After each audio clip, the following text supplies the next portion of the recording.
پاکستان میں سرکاری ملازمتوں کی تاریخ کا انوکھا واقعہ۔ سندھ میں 36 گریڈ کے افسر کا انکشاف ہوا ہے کہ سندھ میں ایک صاحب ہیں جن کا گریڈ ہے 36۔ یہ کہانی کیا ہے؟ سما کے نمائندے شفقت عزیز سے جان لیتے ہیں۔ شفقت، سرکاری ملازمتوں کا گریڈ 22 تو سنا ہے، لیکن یہ لاڈلے آفیسر کون ہے جن کا 36واں گریڈ ہے؟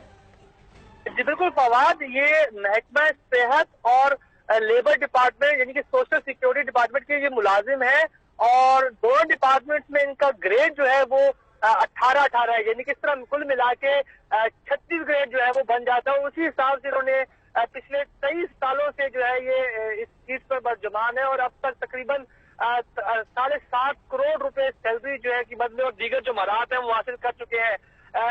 لیبر ڈپارٹمنٹ کی جو آڈٹ رپورٹ تھی 2015-16 اس نے بھی ان کے بارے میں انکشاف کیا تھا، لیکن اب تک کوئی کارروائی جو ہے نہ ہی محکمہ صحت نے کی ہے، نہ ہی لیبر ڈپارٹمنٹ کی طرف سے اب تک کوئی کارروائی سامنے نہیں آئی سکی ہے۔